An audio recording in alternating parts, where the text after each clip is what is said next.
quero te contar um episódio que eu vivi, um dos episódios mais tristes que eu vivi nesse ano, que foi quando eu fui pela segunda vez detido pela imigração nos Estados Unidos. Eu tive detido pela segunda vez pelo ICE e a razão desta detenção é muito estranha. É muito estranho. Eu vou narrar um pouquinho do que foi este percurso para você ter noção do que acontece. Aqui nos Estados Unidos existe uma polícia chamada ICE. Na verdade, polícia não seria necessariamente um nome que eu atribuiria a eles. Eu vou chamá-los de fiscalizadores de leis imigratórias, ok?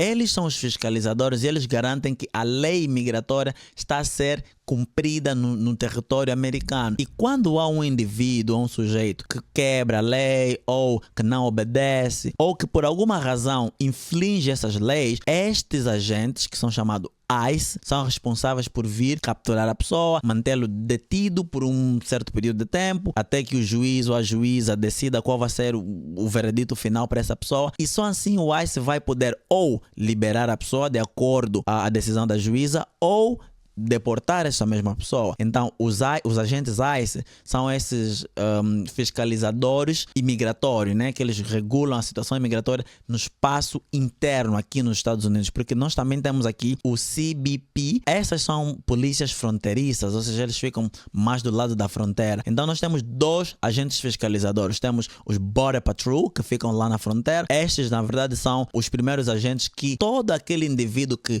chega nos Estados Unidos pelas fronteiras encontra logo aquela gente vai deter este indivíduo, vai levar para um centro de processamento, vai emitir um notice to appear, que no caso seria uma notificação para aparecer diante de um juiz no tribunal e assim por diante. Então é um processo que vamos falar num outro vídeo. Mas voltando aqui para o que eu estava a dizer, o ICE é este agente da imigração que fiscaliza a lei migratória, garante que está a ser cumprida e quando há alguma irregularidade, remover o sujeito que esteja em situação irregular. Quando eu cheguei nos Estados Unidos, isso em 2023, inclusive vai ter um vídeo aqui também a explicar exatamente como esse processo funcionou. Fui detido pela imigração americana, passei por aquele todo o processo, depois emitiram um notice to appear, tudo isso que eu já disse anteriormente. Mas quando eu fui liberado, eles liberaram-me com um telefone, um telemóvel. Aquele telemóvel é como se fosse não é como se fosse. Ele em si tem o GPS, GPS no caso, que é o rastreador, mas aquele telefone, ele é muito mais do que aquilo. É um telefone que te monitora, é um telefone de monitoramento, ou seja, semanalmente eu tinha que tirar fotos naquele dispositivo e mandar para a imigração. Isso era uma vez por semana. Tinha uma hora específica que aquilo vibrava ou aquilo tocava, como se estivesse a chamar, e eu pegava naquele telefone, tirava uma foto e aquela foto ia para a imigração e aquilo atualizava exatamente a minha localização, dizia para a imigração que eu estou a comply, seria que eu estou a cumprir com os requisitos do programa de monitoramento que eu estava, porque por eu ter entrado pela fronteira, eu fui colocado num programa de monitoramento intenso, ou seja, eu estava a ser analisado, eu estava a ser monitorado pela imigração para ver se eu me comportava bem, se eu não fugia do país, se eu não cometia nenhum crime, assim por diante. É um programa de monitoramento temporário. Obviamente que eu fiquei com aquilo por um ano ou alguma coisa parecida. Mas pronto, vamos já pular para a parte que dá problema, ok? Eu tendo aquele telefone, eu ia tirando as minhas fotos uma vez por semana, isso era 4 vezes por mês. Só que chega num belo dia, antes de eu tirar a foto, vamos supor que eu tiro foto toda quarta-feira. E na segunda-feira eu pego um telemóvel, eu percebo que ele não está a funcionar devidamente. E o que é que eu faço? Eu mando um e-mail para a imigração a perguntar, olha, o telemóvel que vocês me deram, que já tenho usado há um bom tempo, já não está a funcionar. O que é que eu faço com isso? Um agente respondeu, olha, você pode vir aqui na verdade trazer o telefone, tu nem tens que ter esse telefone a esse momento, já estás a usar por muito tempo, vem aqui trazer o telefone no dia tal, vamos supor que ele me deu uma marcação para sexta-feira, e eu estava tipo, ok, na sexta-feira eu tenho que trazer o telefone, mas isso foi por e-mail, ok, cool, eu sabendo de como a situação no país está, o ICE está a aprender bastante, e na verdade quem ligou para mim, só para contextualizar, é um agente do ICE, né? Eles são vários ali, eu acredito que eles se distribuem de alguma maneira, os agentes de campo, os agentes de escritório e assim por diante, mas ligou então um dos agentes do ICE, mas de escritório. Passou um dia só, né? Na quarta-feira eu mandei os e-mails, eles responderam, na quinta-feira eles ligam para mim e dizem que não, eu tenho mesmo que aparecer com urgência, eu tenho que ir lá, né? Não posso faltar. E aquilo começou a soar um pouquinho estranho. Eu tava tipo, ok? A esse ponto da conversa, eu não acho que estamos a falar só de uma marcação em que eu tenho que ir e trazer o telefone. Eu já estava a ficar assim um pouco desconfiado e eu perguntei, inclusive, por telefone na gente que estava a conversar comigo, era uma mulher. Eu perguntei, olha, tem algum problema? Se eu aparecer ali, vai ter algum problema? Sei lá, cometi alguma coisa? Ou o que está-se a passar? Ela disse, não, está tudo bem, tu só tens que vir para aqui, trazer o telefone, é isso que estás a vir aqui fazer, certo? Ela perguntou para mim assim de maneira irônica. Eu disse, ok, aqui já não está assim a soar muito bem. Então, o que é que eu fiz? Como eu já sabia que o país não estava mesmo bom e que muita gente que foram para essas mesmas marcações acabaram por ficar e não voltar, então eu comecei a me organizar antes dessa marcação. E este é um outro vídeo que eu vou trazer aqui de como se preparar, como deixar os teus documentos organizados e deixar os teus documentos, na verdade, acessíveis. Não só organizados, mas também acessíveis. Porque você pode ter os teus documentos organizados na tua casa, dentro de um baú ou de uma pasta que está escondido num lugar que ninguém sabe onde é que está. Mas se você deixar os teus documentos acessíveis de alguma maneira para que as pessoas, não que todo mundo vai ter acesso a ele, mas quando tiverem que ter acesso a ele, vai ser um processo fácil, isso vai ajudar muito. Então, a acessibilidade desses documentos é muito importante também na hora de armazenar, ok? Mas vamos conversar num outro vídeo. Então, como eu já estava ciente da situação, comecei a organizar a papelada, comecei a disponibilizá-los na nuvem. Eu tenho um serviço de nuvem que eu uso, eu disponibilizei todos os documentos escaneados nesse serviço de nuvem. Eu compartilhei o acesso com 2 pessoas que seriam os meus contactos de emergência. Vamos também conversar sobre isso. Interrompemos rapidamente a transmissão deste episódio para dizer que este episódio é patrocinado por você. Você patrocina este episódio por meio do Patreon, que são os nossos patrões. Se você quer saber como é que funciona o nosso programa de contribuições, ou melhor, como é que você vai contribuir neste projeto e se tornar um patrão, o link estará na descrição da plataforma que você está a acompanhar este episódio. Por favor, verifique-o. Torne-se um patrão hoje mesmo. Você sugere daquele lado, nós executamos deste lado. Ordena, patrão, te vejo do outro lado. Já publiquei, na verdade, a parte número 1, né, o primeiro artigo sobre a preparação. Acho que eu já publiquei. Tu vais encontrar isto no Notas de um Imigrante, é o blog. Vou deixar o link aqui na descrição. É um artigo muito bom. Antes de continuarmos, deixa só ir para lá rápido. Deixa-me aqui ir para o Notas right now. Esse é o Patreon, by the way, do Notas de um Imigrante. Mas deixa eu ir aqui no website notasdeumimigrante.com. Este é o blog que eu compartilho tudo sobre imigração. Então, você que está interessado em saber sobre imigração, sobre como é que funciona o processo, como é que não funciona, o que é que tem, o que é que não tem, eu vou deixar aqui o link do meu blog na descrição, que é para você verificar. E eu já tenho aqui a parte número 1, que é a preparação antes da detenção pelo ICE. É um artigo muito bom, por favor, vá ler. Você que está interessado em saber como é que eu me preparei, como é que é feita esta preparação, é muito importante. Vá para lá, leia, e você vai aprender ou vai entender como é que foi o meu processo de raciocínio no momento que eu estava a me preparar, ok? Então está aqui o artigo, né? Um artigo bem completo, tem todas as etapas que eu fiz, que eu percorri, o que é que eu fiz, o que é que eu não fiz. Então eu não vou me estender muito quanto a essa situação, vamos voltar no que eu estava a falar. Então, voltando para a história, preparei tudo que eu tinha que preparar, a documentação, compartilhei com o meu contacto de emergência e eu também avisei para o meu contacto de emergência, olha, eu tenho esta marcação no dia X, eu vou para lá, mas há uma grande possibilidade de que eu não volte. No fundo, para ser muito sincero com você, eu sabia que eu não voltaria de alguma maneira, mas eu precisava me manter otimista, eu precisava me manter positivo quanto a isso, porque toda vez que esse pensamento de vão te prender, vais ficar ali detido, vinha, eu estava tipo, não, mas eu não posso pensar negativo, não posso. Só que não é que é pensar negativo, muitas vezes é pensar logicamente e é analisar e considerar todos os elementos. Se eu não tivesse essa consciência, ou se eu não considerasse em algum momento que eu poderia ser detido naquele dia, talvez eu não me prepararia do jeito que eu me preparei. O que eu estou a tentar dizer no final do dia é, ajudou bastante eu ter a noção de que eu poderia ser detido,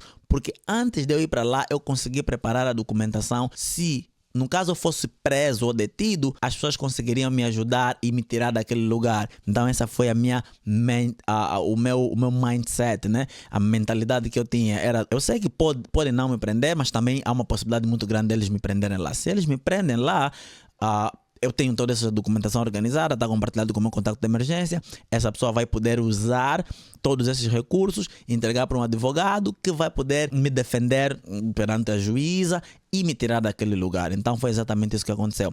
Antes de eu ir para lá, no dia da marcação, ou um dia antes até, eu conversei com uma amiga minha, americana, porque na verdade nesses lugares, uma coisa que também acontece bastante é que se você quiser ir acompanhado, de preferência que seja um cidadão americano, porque se não for um cidadão americano, é capaz de que você e a pessoa que foi te trazer nesse lugar serem ambos detidos. Eu dei um sinal, né, como nós dizemos, um toque para minha amiga americana, dizer, olha, eu vou para esse escritório amanhã e eu gostava muito que você me acompanhasse para lá. Ela disse, não, tudo bem, podemos ir. A marcação estava para as 10, mas nós chegamos lá às 9h30, acredito. Ficamos lá, fizemos um pouquinho de tempo no carro e chegou o momento de ir falar com os agentes, os oficiais.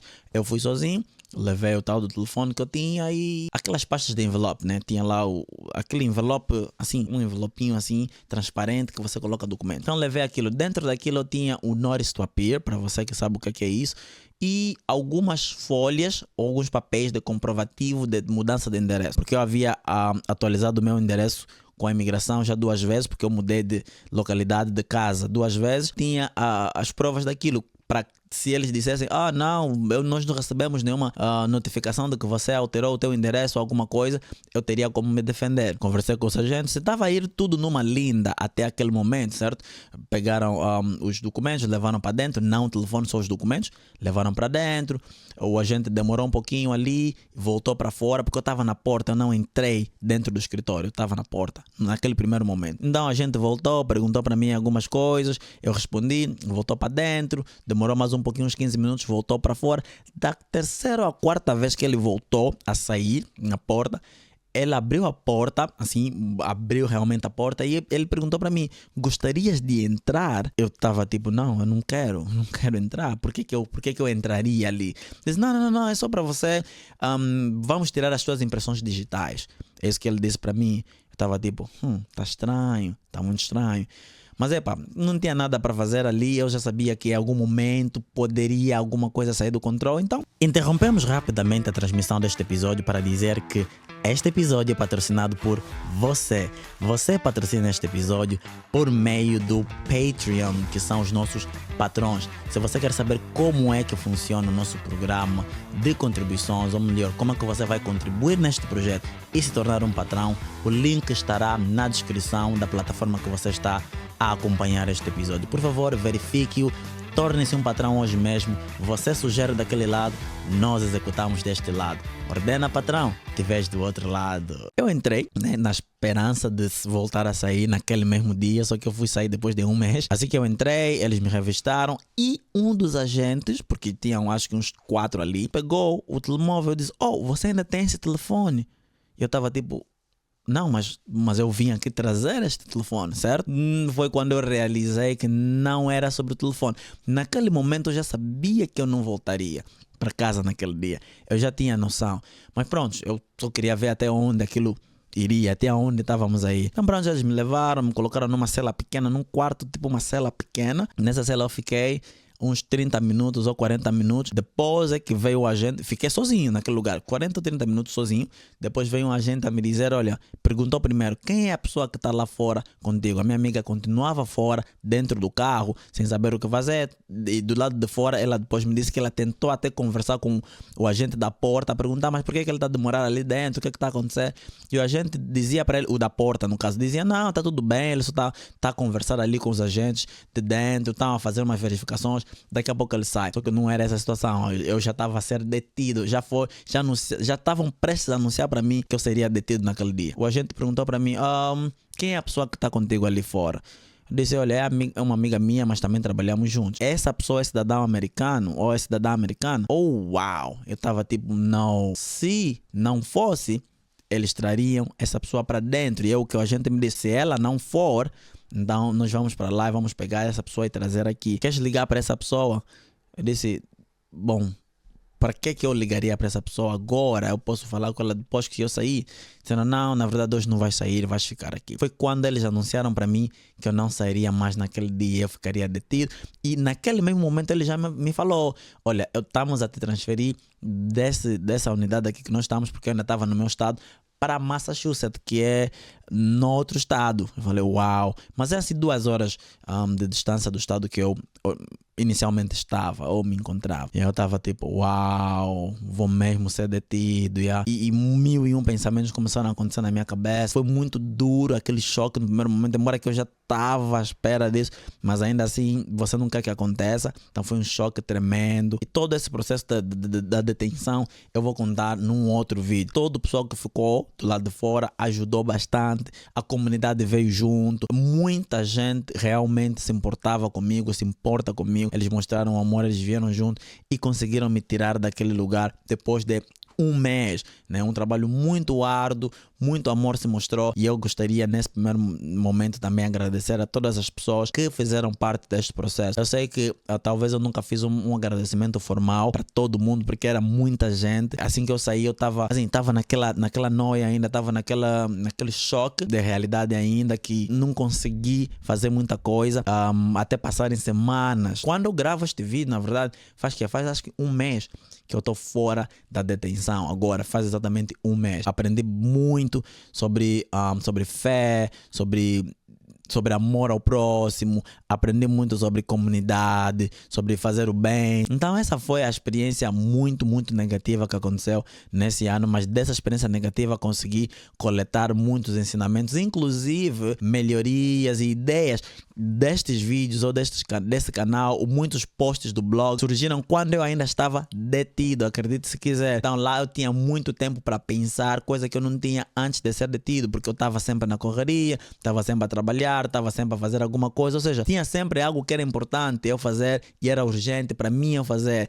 Mas quando eu fui detido é quando eu entendi que realmente muito daquilo que eu considerava importante ou urgente não eram apenas coisas que eu podia ignorar ou podia deixar para depois, coisas que eu realmente deveria fazer, que importavam, eu procrastinava. Eu acredito que toda essa experiência de ser detido pela segunda vez trouxe uma outra camada de crescimento, de amadurecimento e de evolução. Hoje eu vejo com mais clareza coisas que eu não via, e hoje eu considero muito mais antes de fazer alguma coisa. Tanto é que eu estou a fazer este vídeo para realmente passar essa experiência adiante. Com isso eu encerro esse ciclo aí de ignorância que eu estava a viver. Essa primeira experiência negativa trouxe muitas lições e muitos aprendizados.